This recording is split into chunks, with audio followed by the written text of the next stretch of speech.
Broadcast is now starting. All attendees are in listen-only mode.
I'm guessing that nobody heard me.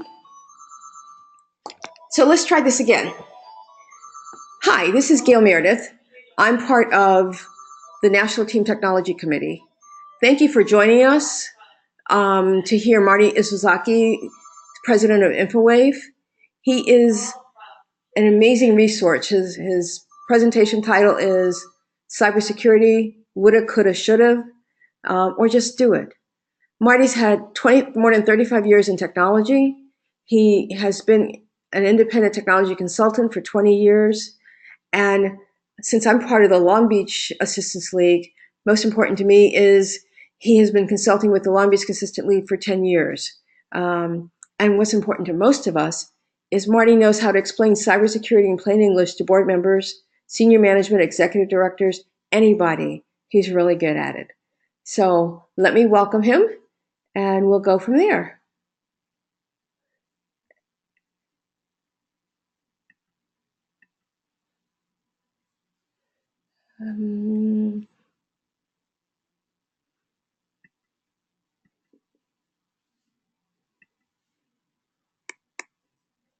Hold on for a second, and we'll get things rolling in a minute.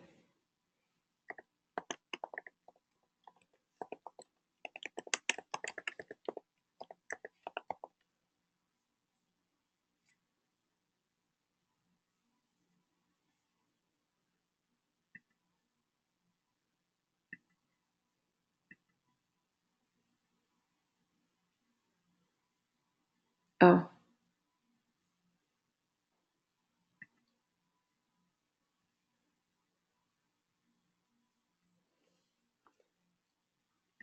And folks, thanks for your patience. We had this worked out before, and it was working.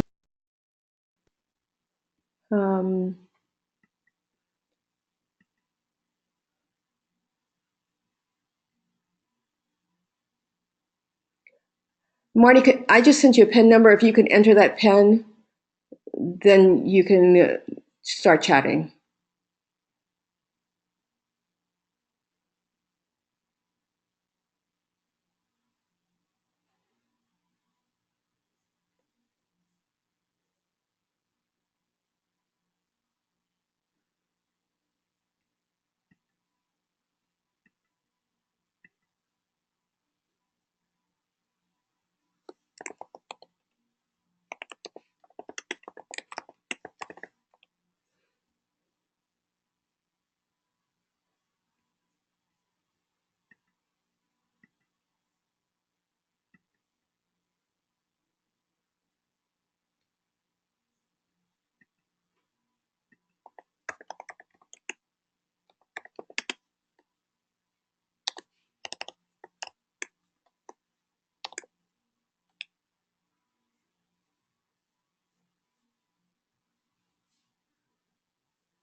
And Marty's going to dial in now again and try again. So while we're waiting for him, we have polls for you. And the first one will give us an idea of what your role is. So I'm going to launch the first poll so we get information about you. And each one of you can answer this poll. What's your Assistance League role? Select one of the following. Have fun.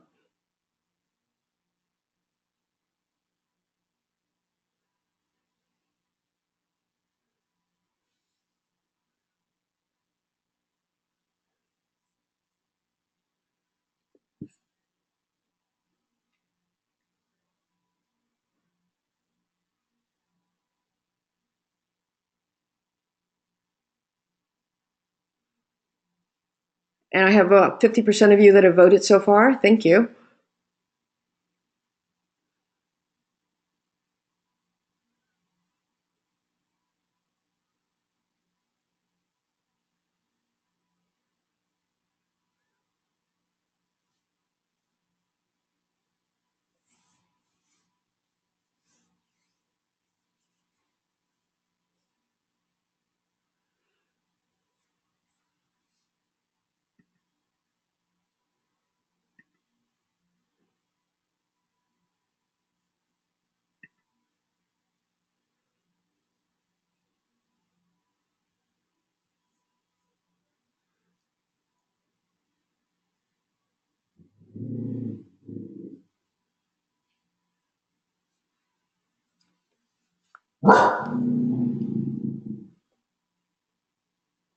No, no.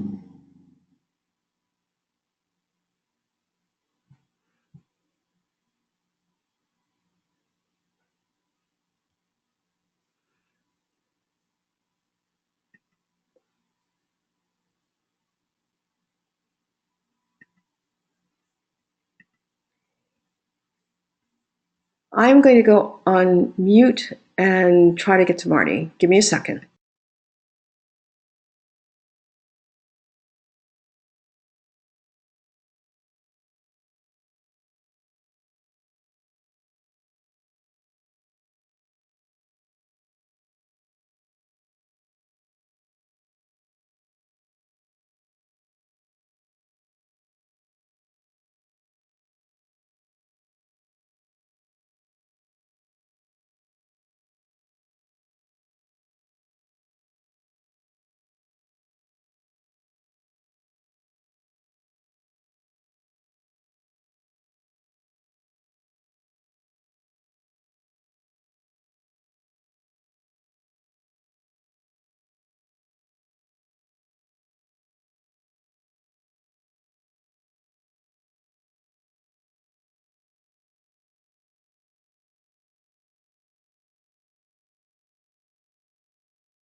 So as we're looking at the polls, it says that 78% of the people have answered. I'll give it a few more minutes or a few more seconds, and I'll close the poll and see what the answers were.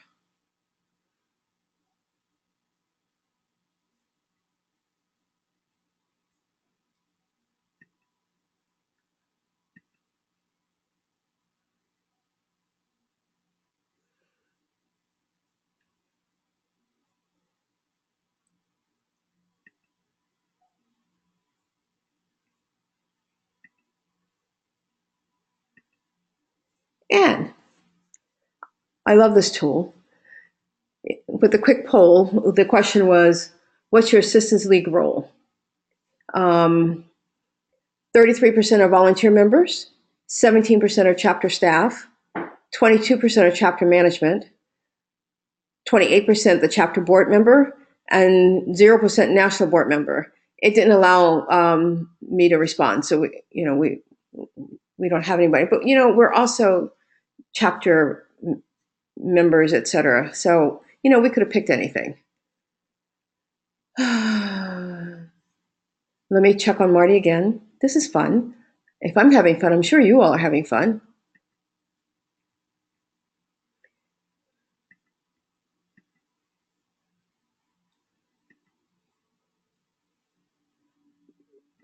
Okay.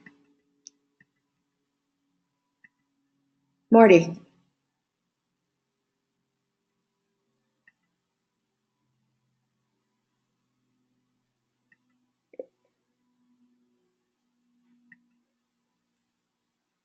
There. Can you hear me? Yes, thank you. Good. Phew. Okay. We took a poll while we were waiting for you, and so you have the poll, I think, on your screen now. I don't see it. Okay, so I'll tell you about it. Okay. Big role. We have 33% who are volunteer members, 17% chapter staff, 22% chapter management, 28% chapter board member, and 0% national board. So let's have Okay. some fun. That sounds good. Let's get started. Okay. Hi, I'm Marty Isozaki, and we're going to be talking about cybersecurity. I called it woulda, coulda, shoulda, just do it, because most people know they're supposed to, but they just don't get around to it. So let's move on. Marty, while you're moving on, can anybody, if you're not, can everybody see this? If somebody isn't seeing it, could you raise your hand?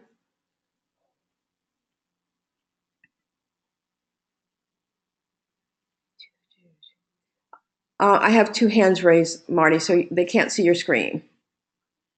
At all? Or is there more than two that can't see it? 3, 4, a few. Okay, let me see. Because I have the screen up. I wonder, oh, high results. If I hide results, there you go. It was my fault. Okay, is it appearing now? Yes, it is. Okay, thank you. So today we're going to talk about cybersecurity and the cloud. We're going to talk about how it affects you personally as well as for the chapter. We're going to talk about thinking like a hacker, because that'll help you think about how you can protect yourselves. And we'll talk about question and answers at the end of the session. So the next slide, I thought I'd show you kind of the flow of what we're going to be talking about. And we're going to talk about some of the items up front, and then some of them we'll just move on and can come back to later if we have more time. So we're going to talk about first, why do you care about cybersecurity? Why do you want to assess? And then why do you want to address it now? We'll think like a cyber hacker for a moment and see how that goes. We're going to talk about chapter risks, some strategies for security. We'll go over some scenarios, because a lot of us have run into different security issues like viruses and other things. We'll go over some of those. We'll talk about how the chapter can protect itself, a little bit about technology management, and cybersecurity insurance, whether it's needed or not. I don't know if we're going to get to trends in the industry, but if we do, that's fine. And then we'll have a Q&A session where you can ask questions about different topics related, and then we could address those specifically. So what is cybersecurity? It basically comes down to three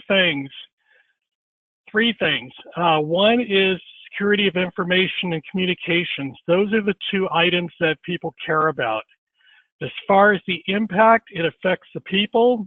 It depends on if you've got good procedures in place and policies, and it depends on the technology that you're using. But technology is not the critical element. And it does affect your businesses, your chapters, your homes, and your life. So what is the cloud? I get that question asked of people, and most people take it for granted they know what it is. But one of the things is that the cloud, most people think of it as being the internet, and that will work for you most of the time. The cloud, if you talk about the internet, it's considered the private or public cloud. If you hear about a private cloud, it's their own computers within their buildings, within the organization only. These are some of the cloud services that people use. The everyday ones are in the left column, websites, email, shopping, those types of things. And we're starting to see more people use voice-activated services like Amazon Echo, Google Home, those types of things. The item in the middle, streaming services, those are things that we're used to doing like Netflix, Spotify, Pandora, and online gaming, and a lot of things that people use for entertainment purposes. And in the right, you'll notice there's some more business-oriented cloud services that people are starting to use more, as well as in people's homes for security camera systems, heating, and air conditioning systems. And the last item that you see there, it's called Internet of Things. That's pretty much anything that connects to the internet. You've probably heard people getting light bulbs that you can turn off automatically, turning on security cameras, and just about anything else. There's a lot of gadgets out there that are now connecting to the internet. Question I get asked a lot is whether the cloud is safe. And what it comes down to is it's never perfectly safe because it's wide open, but you can do things to protect yourself more. So if you take a look at your technologies, both at your office and at your home, beside your phone, what's the most important technology that you have? Is it your computer? Is it your remote control for a TV? Is it your streaming services? Or maybe even medical devices, pacemakers, and those types of things? This is what most people consider the most important technology that they've got, Wi-Fi, because that connects everything in people's homes as well as in your offices. One of the things about Wi-Fi is it is dependent on an even more basic technology, and that is, do you have electrical power to your building, whether it's your home or your office or your thrift shop? If you don't have the power, you're basically disconnected from the internet. So that's the most important piece, and this is usually the second most important thing that people depend on.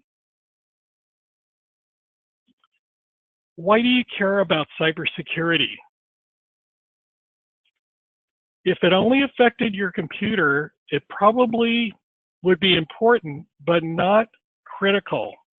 But it does affect your life and everything that you're involved with pretty much, unless you stay away from all technologies. Cybersecurity attacks, the first one that we're aware of, occurred about in 1989. And just to give you an idea of how large a magnitude this is, in 2016, about a year and a half ago, there were billions of attacks. You've probably heard about it in the news quite a bit, and there were more than 1 million ransomware attacks. And it's not just offices. They can attack people personally on their own computers because it's basically any computer. These are some of the things that have been going on in the technology world as far as hacking. Over the last 5 years, you'll recognize those 4 companies on the left, pretty major companies in technology. In 2016, Yahoo reported that they had over 3 billion hacked accounts, basically everything that was connected and had a Yahoo account. So if you still have one, I hope you've changed your password recently. If you don't have one, my personal preference is not to sign up with them because they're not managing their security systems very well. It expanded last year into ransomware attacks, and now it's not just a few tech companies, but it's actually affecting countries, and they also targeted Android phones. Just because they targeted Android phones does not mean that the iPhone people are completely free of potential attacks. It just happened that they attacked Android phones because they're the largest percentage of smartphones out there. Last year, we heard reports about Equifax about September when the conference happened, and there were about 143 million people that were affected by it.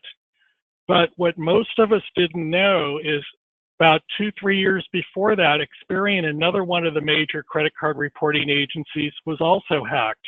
But that was not as widely reported as Equifax. The latest cybersecurity issue that just came up at the beginning of this year.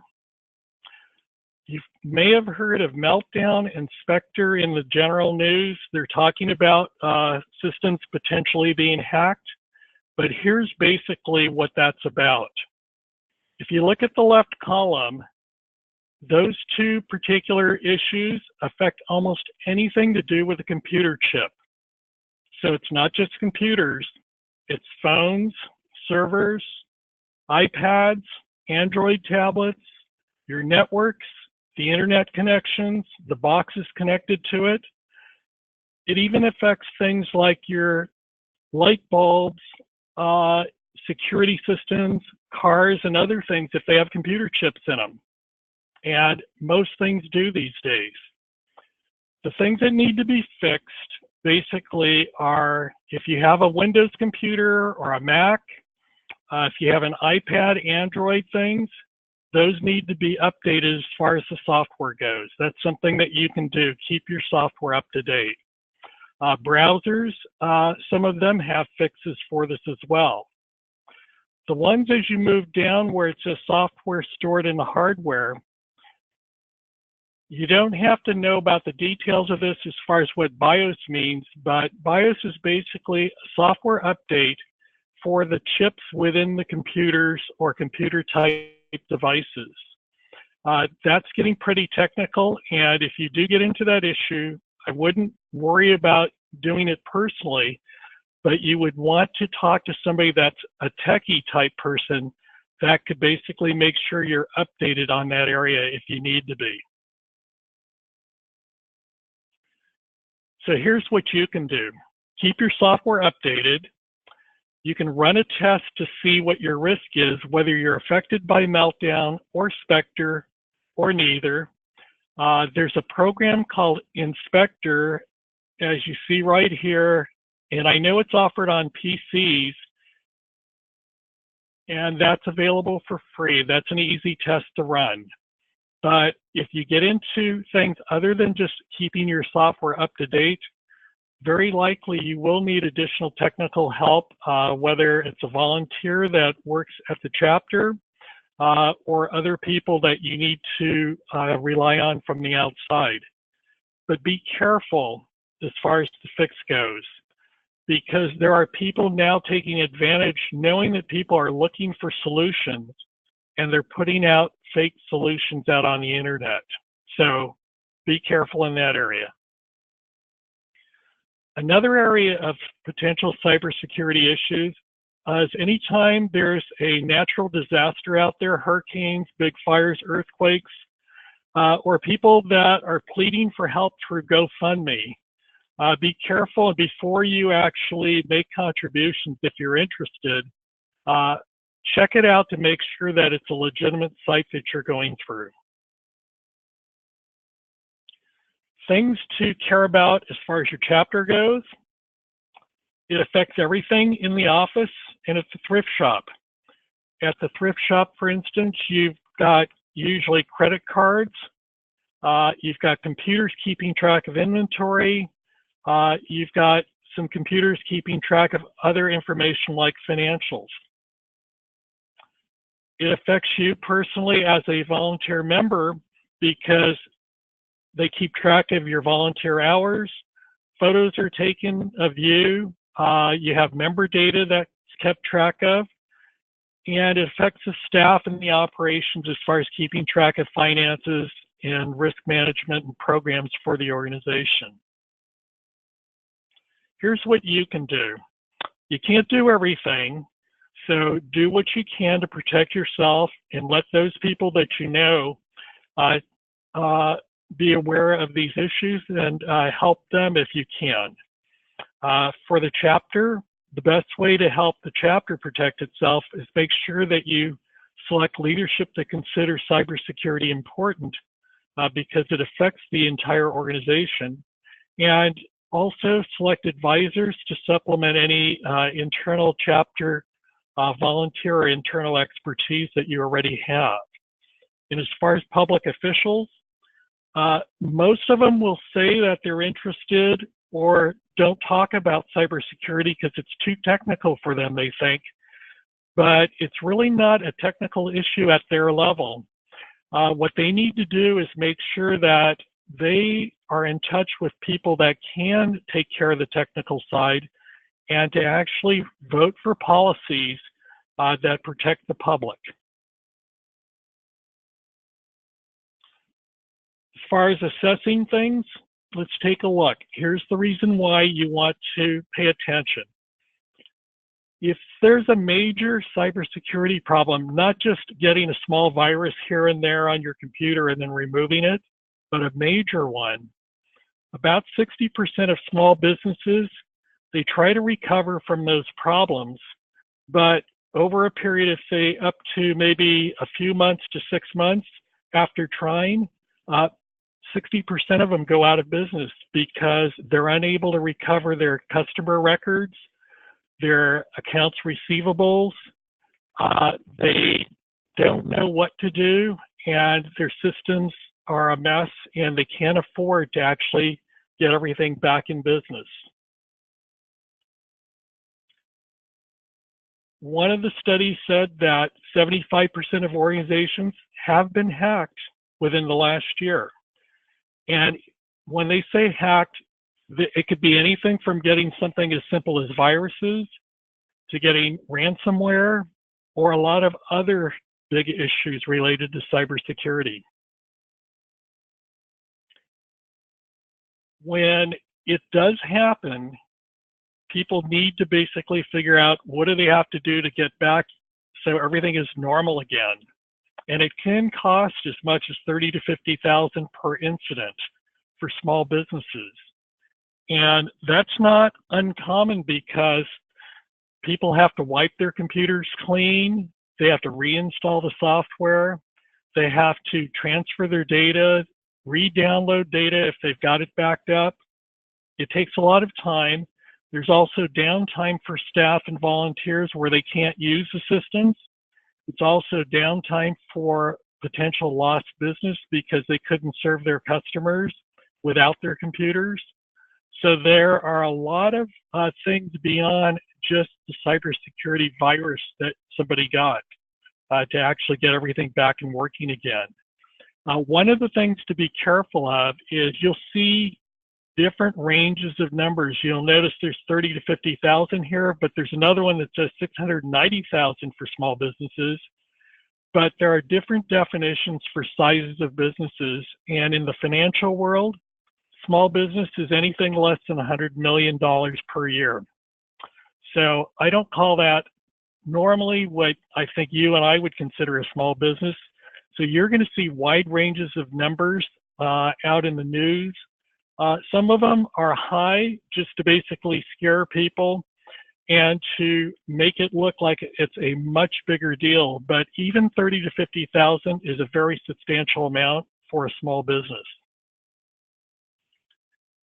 Last year when Equifax got hit with their virus issues and their security systems were flawed, they found out that it was because they didn't update their software. The other thing they did was they gave everybody administrative access to the systems. They didn't limit it to a few administrators who were responsible for the large systems.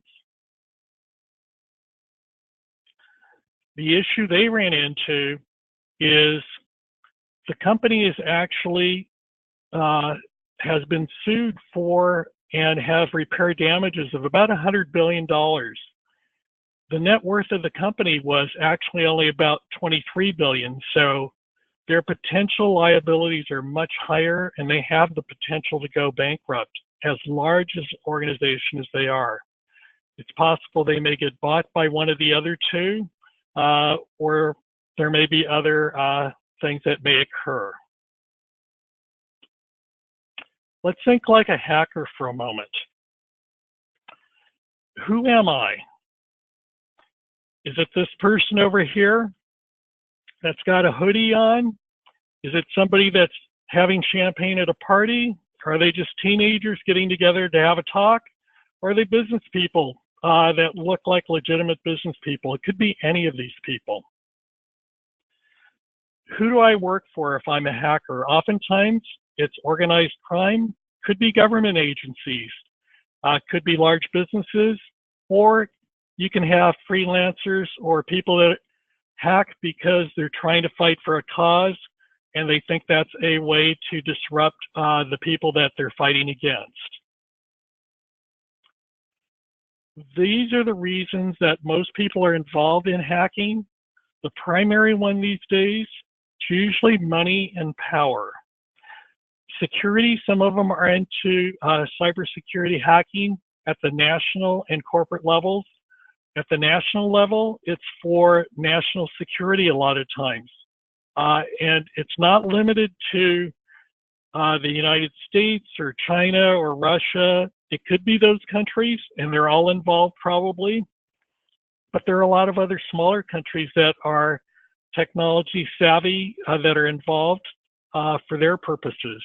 People are at the corporate level using it to protect their organizations and to also provide competitive advantages. When people are trying to gain the money and power and those types of things, there's two ways they usually go about it. One is they can act helpful and say, can I help? Or I heard you got a virus, and maybe a lot of them, and we can help clean it up. So just give us access to your computer and we'll help you out. That's part of what they call social engineering, where people kind of convince you to try to do what they want to give them access to your systems. The other way is they threaten them by putting ransomware up on their screen or just locking the screens, and they'll use any combination which is going to work for them. As far as the quickest way, if I want to make a lot of money, ransomware is quick because once they lock up your system and they basically say, pay us, if you want access to your data again, you can pay them, but it doesn't mean that just because they've locked up your data by encrypting it, it doesn't mean that they're going to actually provide you the code to get access to it. So paying it is no guarantee to get your data back. Phone calls are very common. A lot of times people that are not very computer savvy, it could be our parents, grandparents, and most people think that it's only the older people that don't know about computers, and that the young people really do know a lot about computers. And it's true that a lot of the younger people are much more familiar with technology, but there are still many of them that are either not very computer savvy or don't care about computers, and they can get in trouble very easily as well. You know about the email and the website links to avoid, and then these are some of the other things that occur as well. But the ones here at the top in red, those are the easiest ways for me to get access to your systems and get you to pay quickly, as opposed to me spending a lot of time trying to figure out how to break into your system and steal the data. We do both. Here are some of the risks for your chapter. The ones on the left are some internal risks. It's your computers, your phone system, your networks, anything connected to the internet.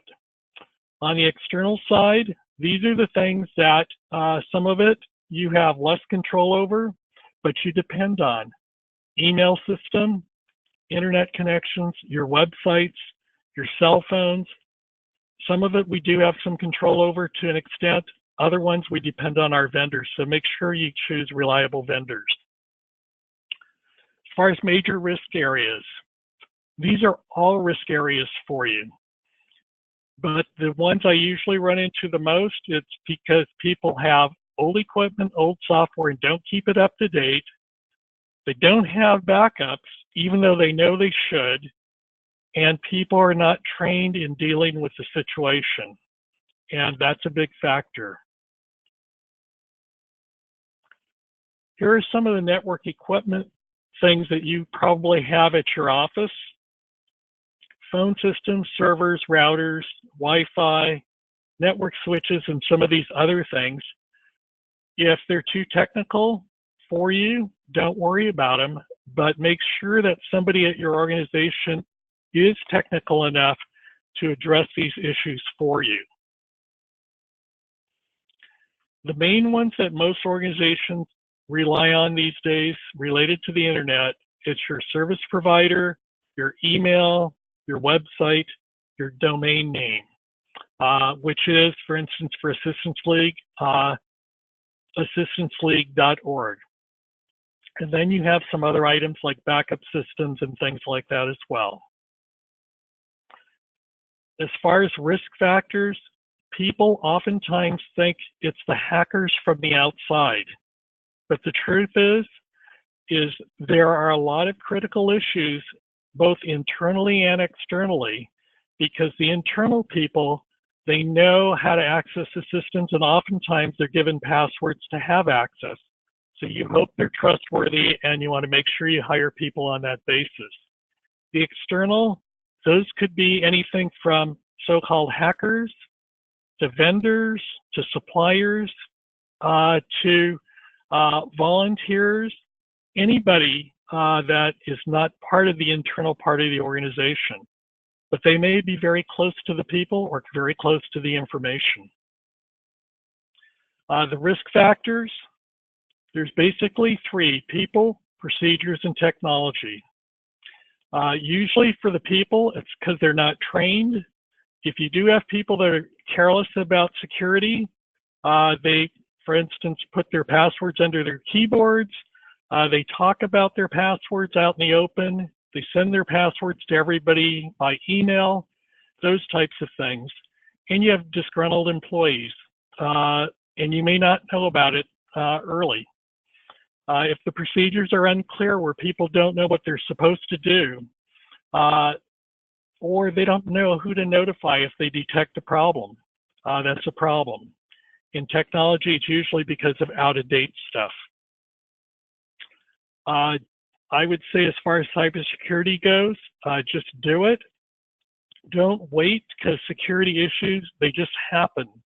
And it's better to take care of it ahead of time than to be burned first. Although, if you're burned first, you'll remember it, but hopefully you'll take care of it ahead of time. Can you afford not to do it? A lot of times I hear people say, we can't afford to deal with cybersecurity. We don't have time and we don't have the money. But the bottom line is, if you do get burned badly with cybersecurity, you could be out of business, and it won't matter whether you've got money to cover it or not, because it's a non-issue at that point. So what I recommend is start small, start now, and if you haven't done it already, start building it into your budget for this calendar year. And if you haven't done it yet, take care of what you need to this year, and be sure to budget it for next year. If you have staff or volunteers, start taking care of it now. You don't have to take care of everything, but prioritize it and take care of what you're able to. And if you don't have the time or you don't have the expertise internally, hire someone or find someone who can help. As far as chapter security strategy, this is sort of like what the police officer, the CIA, and those types of people do. And you can do this for yourselves as well. Just assume that virus protection, even though you will have it, should have it, will not always work 100% of the time. As far as a ransomware attack, that can happen at any time. And what you need to do is just assume you'll get one and be prepared in case you do. Assume that there will be a natural disaster or cybersecurity issue that will come up, and assume that the attack can come from inside or outside. Just be prepared to deal with these options. There's no strategy that you can come up with that will guarantee 100% security. We all know that our virus protection software seems to work most of the time, and it does, but it won't be perfect, because if there's a new virus that comes out that has not been detected and put in the list to be blocked, it can come through until the software is updated to block against that in the future. So I recommend a multi-layer approach, and do what you can ahead of time. I'm going to just walk you through virus protection to show you what an example of a multi-layer approach is. The internet router, everyone should have one of those. Sometimes it comes from your vendor, sometimes you need to buy it and attach it to your network. That will provide you a hardware blocking or a firewall. The second thing it's good to have is virus protection software to block known viruses. The third thing I usually do is have a second virus protection software like Malwarebytes to scan for anything that gets past the first one. And the fourth item is to train the staff and volunteers so they know how to be as internet safe as possible. Won't be perfect, but it's better to be trained in the basics so that they know what to do.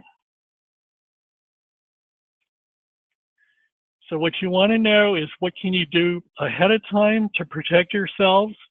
And then what's your plan that when it does happen, what are you going to do about it so you can get back on your feet as quickly as possible?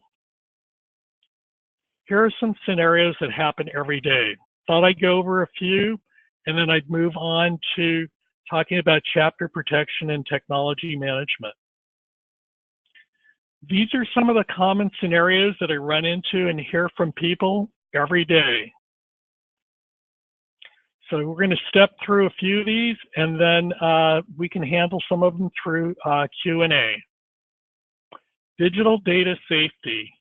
Most people, they never think about this one because it's not as popular as viruses. But here's what happens. If you have your photos, will you be able to access those in 20 years? Before, we used to print photos all the time. And if people took care of them, the prints are still intact and you can still look at them. I've looked at some really old photos that are even, 40 or 50 years old, and they're still intact, as long as you didn't leave them in the sun or someplace where it would potentially get damaged. But the digital stuff we have right now, standards change, and we used to store stuff on floppy disks, and eventually they were on, different cartridges of sort, and they moved to CDs and DVDs. But if you think about it, on a lot of the new laptops and even the new desktop computers, there are no DVD or CD players anymore. We're using mostly USB or things online. So make sure that as time goes on and there are new standards or new media, that you transfer your photos and videos and music and documents you want to keep to the newer media so that you'll be able to access it in the future. This goes both for you personally as well as for chapter data. When you get rid of your technology, computers are considered hazardous waste. You want to wipe the drives clean first. If you have some ability to, you want to reset them back to factory conditions so it's got none of your data on there. And if you don't want to keep your drives but want to make sure no one else has access to it, you just remove it from the computer and you can physically damage it if you don't actually use software to wipe it. And one of the things I tell people is, if you have really old equipment that's not working well for you, please do not donate it to nonprofits. They have enough issues with their technology, and they're more interested in running their programs and not hassling with all the old technology. So don't donate it if it's too old and not working well. They do appreciate it if it is working well and it's current enough to be useful to them. Passwords.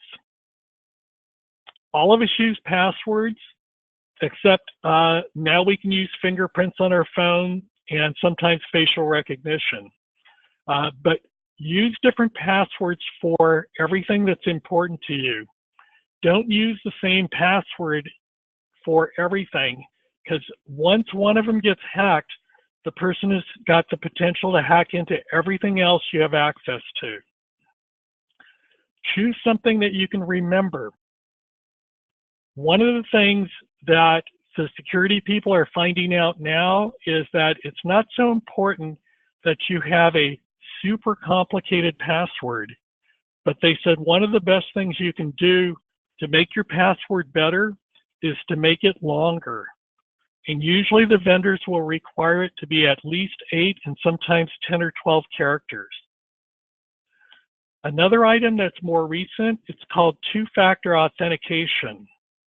That's where you enter the password in, and instead of them just accepting it because it could have been entered by you or somebody else, they might place a phone call or send a text to your phone so that you can enter that information to confirm that it's really you. You'll want to do two-factor authentication for your security, and that doubles the security for you and makes it less likely that somebody just hacked in. If somebody should steal your password, type it in. If you get notified, basically you don't acknowledge it, and that way that person cannot get into your system, and periodically change it. Software updates, if you have the ability to do automatic updates, set it that way unless you have IT people who take care of it manually for you on a regular basis. And just because a website or an email says you've got updates, don't automatically click on it. It's better to go to the vendor's website or a reputable source instead of just clicking on whatever you see on the screen, because sometimes they're fake.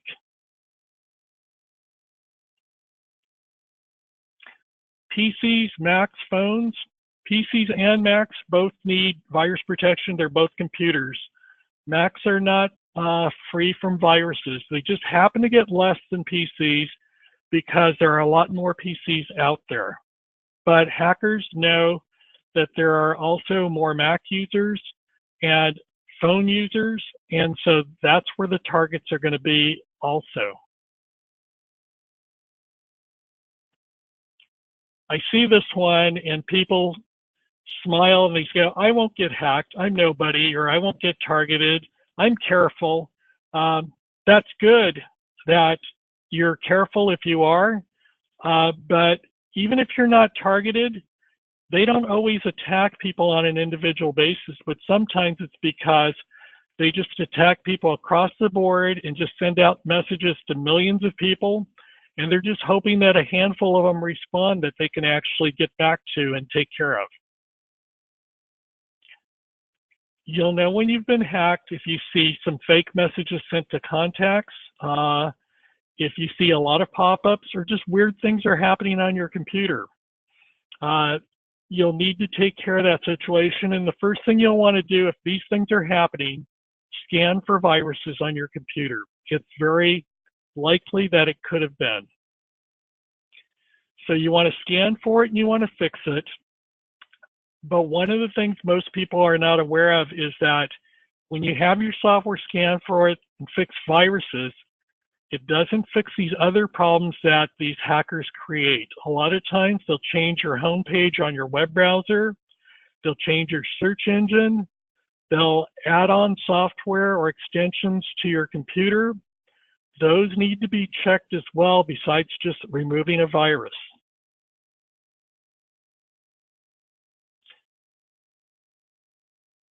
And I'm going to move on to the next section. Let's see, chapter protection. And when talking about technology at your chapter, the issue comes down to on cybersecurity is your top management and leadership and your board committed to dealing with the situation?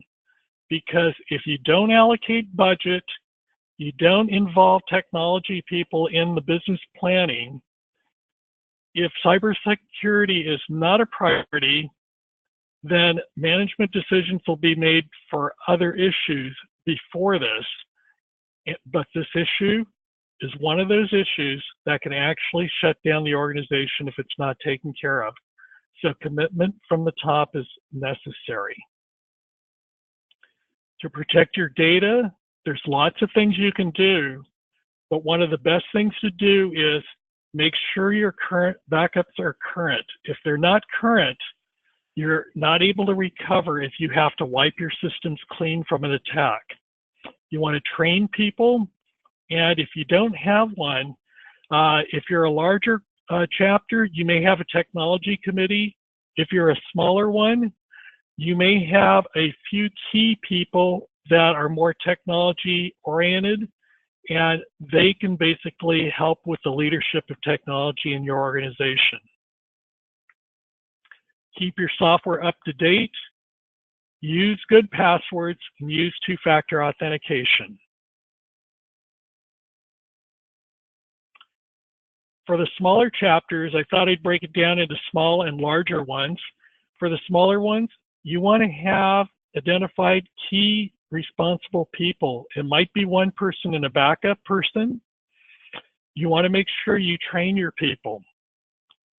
These other items like routers, virus protection, they're all software related, and you want to keep those up to date. And you may or may not need cybersecurity depending on your operations and what's important and what needs to be protected. But here's what a larger chapter would care about. They probably will need either dedicated IT staff or volunteers, and or likely they'll want to have some outsourced expertise and support for those things that the internal people are not aware of, don't have the time to do, or just have other issues. They will also have more issues than the smaller chapters because they have more computers, more applications, more of everything. And so they'll need more staff or people involved to actually protect those items. And the larger the group is, especially, or depending on if they're heavily into credit cards and those types of things, cybersecurity insurance becomes more of an issue. As far as technology management goes. Marty, could we stop for a second? This is Gail. Sure thing. I see a few hands out there. Ken Johnson, did you okay. have I can unmute you if you have a question.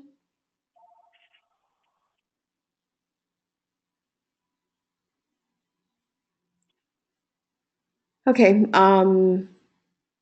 nothing back. Okay, go ahead, Marty. Okay, as far as who manages technology, it's usually technology person that's involved in actually the day-to-day stuff, but who's overriding, it depends on your chapter. It might be a committee. You might have dedicated IT people, whether they're volunteers or staff. You may have some outsourced people involved. Your board may be responsible. And then you have volunteer staff and executive directors in some of your chapters. But you need to decide at what level is it going to be managed and who's the overriding decision maker. Do you have a committee? Do you have budget? Do you know what you have? Do you regularly keep everything up to date and maintained? These are some technology things. If you take care of these things, you're managing your systems. Otherwise, you're just basically hoping that it doesn't break.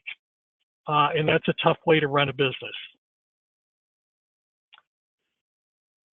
Couple of items is, as far as the business and technology, one is technology people are not always part of the business because the business is the financial side, and that's usually the overriding thing to make sure the organization's running. But to the extent that the business people and board are interested in making sure that the technology experts within the group are involved, they can do two things. One is they can make sure the systems work well. They can also help them budget because they'll give them heads up as to the planning side on where the expenses are going to be incurred as the years go on. And every business has got specific goals for the year and for the upcoming years. And if you have technology people involved, they may be able to help you reduce costs, make things work better, and maybe come up with some ideas on how the organization can run better if it knew about these technologies. One of the things that comes up is I hear the technology people say, well, I wish the business people would pay attention to us. And the business people say, well, the business is more important. They need to work together to have a good running organization. But if it comes down to very clear goals are different between the business and technology, Assistance League and your chapters are a business, nonprofit, but it is a business. And the business actually will dictate what needs to occur, but keep technology people involved. TechSoup is a place that technology can be ordered from, very low cost software. There is no better deal in town for discounted software. When registering technology for your chapter, be sure you do it and pay for it using the chapter's credit card or paid by the chapter. And you should not register your equipment, your software, or your online services through personal names or personal credit cards, because some of those organizations, if there's an issue, they will not talk to anybody but the people that actually are paying the bills. As far as social media goes, it's up to each of your chapters to decide to what extent you want to be involved with it, but I would not recommend having every different part of the organization doing their own thing completely independent of each other, because all of it falls under the chapter's umbrella, so the chapter needs to manage it. The chapter is responsible for its social media and its reputation. As far as business continuity goes, from a year-to-year basis, I know your boards change in many cases, so you need to keep track of your passwords, credit cards. You need to decide on whether email messages should be retained and passed on from year to year as your leadership changes. And you should change passwords each year too, because it's a new set of people for the security of your organization. Marty, some technologies. Before you go to this slide, let me, folks, I know we started late. There were a few challenges, and so we're probably going to go a little bit longer than 12. This is being recorded, so you can come back and record and listen to it. Or if you would like, please stay on. Just keep, and then we'll keep going. Thank you. Okay, thanks. As far as technologies, the ones in red, these are things that you've heard of, or these are things that a lot of organizations care about to varying extents. If you can keep up with it, or you have some tech people that are aware of these items, that is very good. If you don't, you may need some assistance from other people to provide input on those topics as they become important to you. As far as cybersecurity, you notice on here that I mentioned cybersecurity in your home versus your office versus the thrift shop. They're all important because if, let's say, you're a computer user at home, but you're logging into your office's passworded website or those types of things, if you contracted a virus on your computer and don't take care of it through your emails, through your online accesses, you could affect other computers as well. So make sure that you know who is the person that's responsible for it and who can actually help solve the problem if you run into it. As far as cybersecurity insurance goes, let's talk about what it is, what it protects, because it doesn't protect everything, and is it worth it? What it's intended to do, just like auto insurance, home insurance, it's intended to spread the costs and reduce your individual financial risk. The one big change that's occurred in the last few years is that the insurance companies used to include some cybersecurity protection under the business liability insurance policies. That's usually not included anymore. Cybersecurity is treated as an add-on rider on a small scale, or sometimes people are going to want that as a separate policy. These are situations that cybersecurity insurance needs to be considered if you're involved with these. If you're doing online donations, credit card transactions, especially in your thrift shops, if you have medical records for employees, if you've got identity records that you're keeping for people, if you've got financial records that you're maintaining for others, these are reasons for cybersecurity insurance. And there are others. Some of the things that the insurance protects for is if you do get hacked, where you need to actually have cybersecurity investigated and resolved, there are forensic investigations that people can do. There are business losses caused by disruption to services, reputation loss, those types of things. There are notifications that, let's say if your organization got hacked, where you have to notify everybody that is that you've got credit cards for that have been hacked, and then you have to pay for their credit card monitoring service. That's a substantial cost. Another one is you could be sued, or you could be the victim of extortion if somebody basically puts ransomware on your computers. When looking for cybersecurity insurance, I've talked to some insurance agents and brokers, and the thing I found out after talking to a few of them is that they recommend that you talk to them first and do not sign a broker of record document until you're ready to select your insurance broker, because once you sign that document, that broker is going to go to the different insurance companies to get different rates, and they're not going to want to quote every different broker that you ask for a quote from, and they're not going to give them different quotes to undercut themselves. So first decide who do you want to do business with, and then if you need to sign this broker of record document for them to actually get quotes for you, then that's fine, but get who you want first before you get locked in.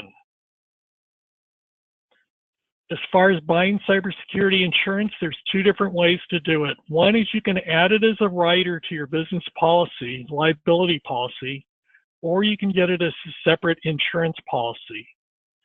The recommendation that I've heard from some insurance brokers is to get a separate policy. My understanding is that costs more to do that, But if you do get hit with a cybersecurity claim, they will settle it on a separate policy without jeopardizing your business liability policy.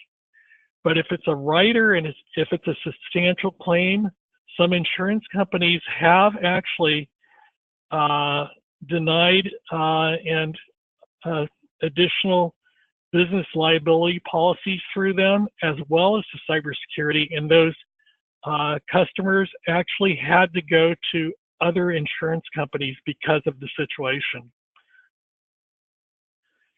The issue on whether an insurance contract policy is worth it, you have to pay attention to the exclusions.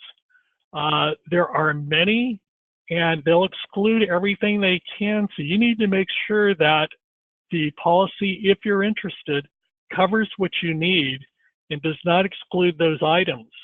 It's very similar to homeowners insurance and other types of insurance. It's the exclusions that prevent you from making a claim and recovering that make the big difference. And be sure to read the details, because that's where the issues are. Question about next steps related to cybersecurity that I have for Assistance League as an organization is, do they want to do something on a national basis or do it on a chapter by chapter basis? If you do it at the national level, I'm guessing that the insurance companies are willing to cut a better rate, but they're going to ask for blanket coverage across all chapters probably. If you do it on a chapter by chapter, you may not be able to get the kind of rates that the organization can do it on a national basis. And if one chapter gets sued as an individual one, they're part of the larger umbrella. So it's always possible that the person filing the suit can go for what they consider the deep pockets to go after the national, and then the national basically is going to come back to the chapters again. So Marty, something to take a look at and consider. Yes. this is Nancy Friedel. Hi, Nancy. Hi. I just want to respond a little bit to that because I did look into that after your call, your presentation at the national. And I'm Nancy Friedel, Director of Technology, and I'm on the national board for technology.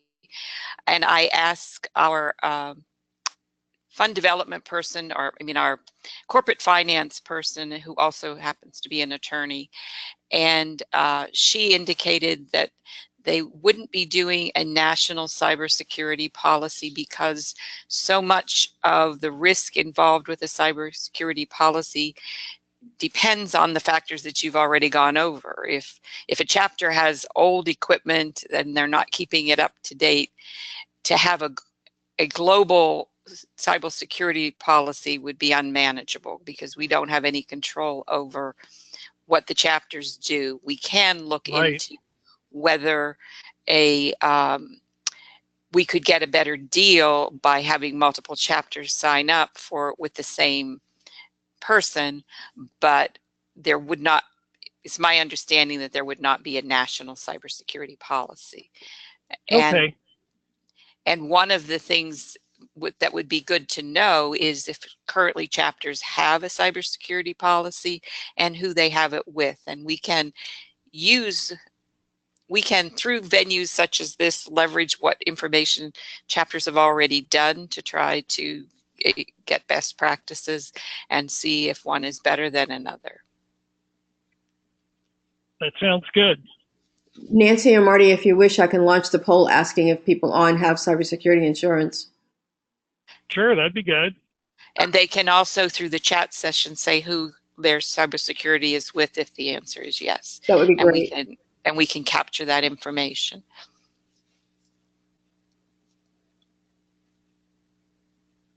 So I'll only keep this open for a minute or so that we don't take up too much time.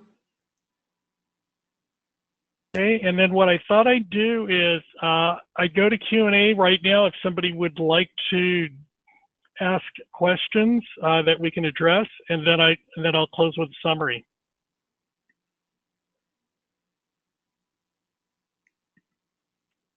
And Gail, have you covered how people can raise their hands? No, I haven't. I was just getting ready to. Well, Deborah, Okay. go ahead. No, you can do it. I just wanted to. Okay.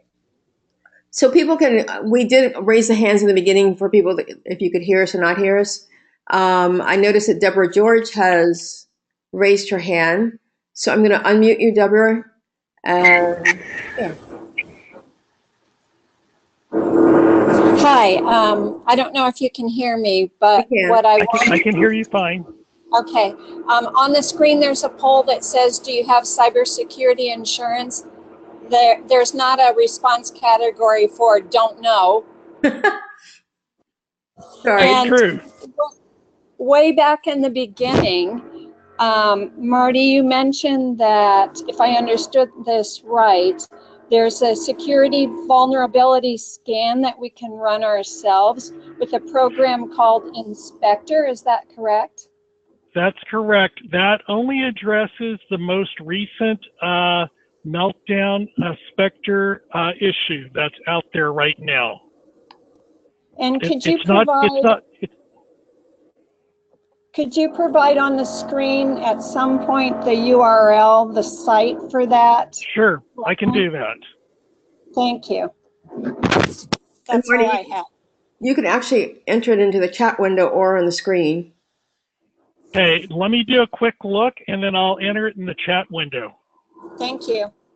And did you tell people that the handout is, they can pull it from the session by just clicking on handout? I didn't say that, but yeah, if you click on handout, it'll display the PDF file on your computer.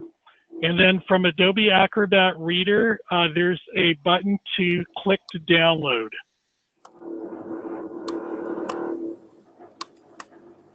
And will you enter that site at the bottom of the screen then? Let me just take a look at where this is and I'll get the URL. Great. Okay, this is the URL and I'm going to paste it into the chat window. And I just sent it. Okay, and if you're looking at my screen at the very top right here, this is the URL. It's https://www.grc.com/ and inspector is spelled INSPECTRE,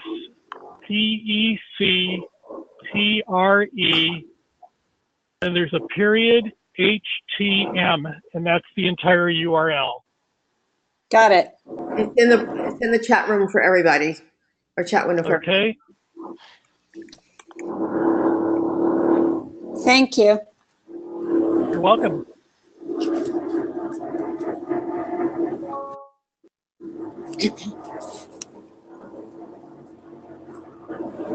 Are there any other questions? Let me go back to.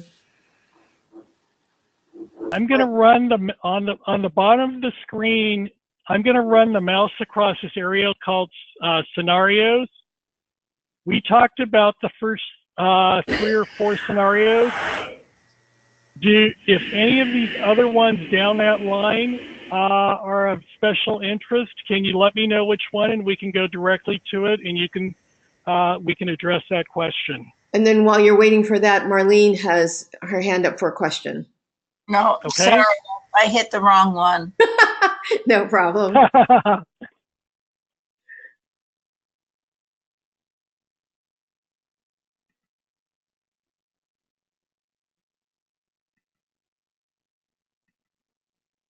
Marty, are you still there?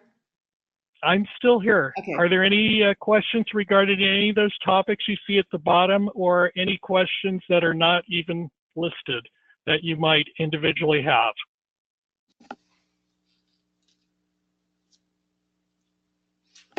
And I don't see any other hands up, and I don't see anything in the chat window. Okay, then what I'm going to do is I'm going to jump to the summary and we'll close then. In summary, you need to be proactive. you want to take a multi-layer approach, not just one way of solving a problem. You want to have the technology and business planning people working together. And then those other items below are things to consider.